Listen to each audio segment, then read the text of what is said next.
नमस्कार, आप देख रहे हैं जी बिजनेस। मैं हूं स्वाति रायना और इस वक्त की सबसे पहली खबर आपको कोविड अपडेट से जुड़ी हुई ही दे दे। लगातार कोरोना के जो मामले हैं वो रिकॉर्ड पर रिकॉर्ड बनाते जा रहे हैं, जो कि बेहद गंभीरता का विषय है।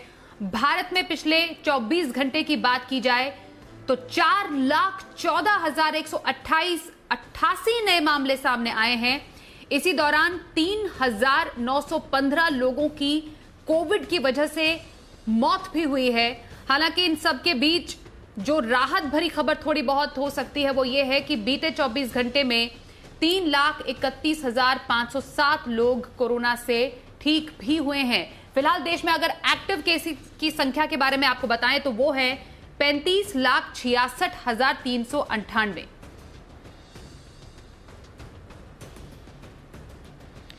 तो देश में कोरोना की स्थिति दिन ब दिन बिगड़ती जा रही है। उससे भी ज्यादा चिंता का विषय है देश में पॉजिटिविटी रेट, मतलब कितनी संख्या में या कितनी दर से जो ये कोरोना के मरीज है वो बढ़ते जा रहे हैं। देश के मशहूर पर्यटन स्थलों में से एक गोवा में 21 अप्रैल से 4 मई के बीच जो पॉजिटिविटी रेट है वो 41% तक पहुंच गई है। इतना ही नहीं, इस दौरान राजधानी दिल्ली समेत देश के कम से कम 13 राज्यों में जो ये आंकड़ा है वो 21% का है और इसमें और भी ज्यादा इजाफा होने के आसार नजर आ रहे हैं। हमारे साथ मुंबई से हमारे सहयोगी अनुराग शाह हैं, उनसे जरा और ज्यादा बातचीत करते हैं और जरा समझते हैं पॉजिटिविटी रेट बढ़ने का मतलब क्या हुआ। अनुराग, गोवा, दिल्ली हो गया और ऐसे कई राज्य हैं जहां पर पॉजिटिविटी रेट बहुत ज्यादा है, इसके क्या मायने हैं और आने वाले दिनों में इसका कोविड संक्रमित मरीजों से जुड़ा हुआ कनेक्शन क्या कहता है?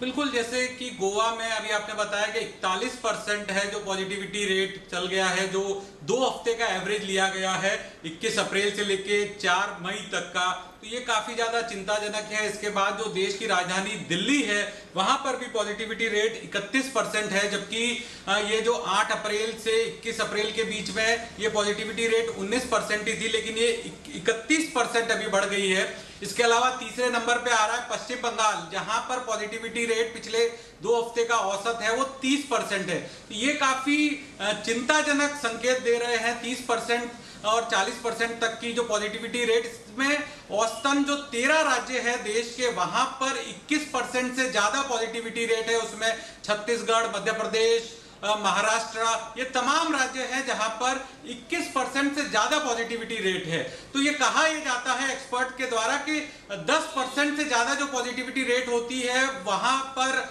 सरकार को ज्यादा ध्यान देना होता है, टेस्टिंग, ट्रेसिंग और ट्रीटमेंट पे फोकस करना होता है। तो ये जो आंकड़े हैं ये भी संकेत दे रहे हैं कि टेस्टिंग, ट्रेसिंग पर इतना ज्यादा इन राज्यों के अंदर फोकस नहीं किया गया है, इसलिए पिछले 2 हफ्तों के अंदर यहाँ पर पॉजिटिविटी रेट काफी ज्यादा बढ़ गया है और ये चिंताजनक है।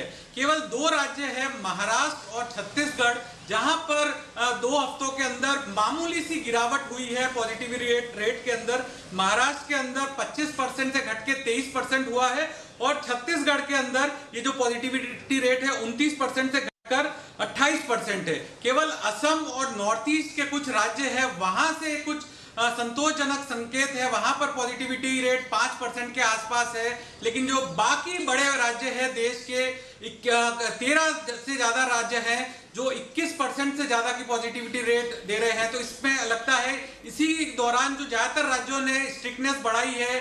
उदाहरण के तौर पे कल राजस्थान के द्वारा बिल्कुल अनुराग, मतलब कुल मिलाकर अगर देखा जाए, जैसा आपने भी बहुत अच्छे से बताया कि गोवा, बंगाल, दिल्ली में स्थिति सबसे ज्यादा खराब है।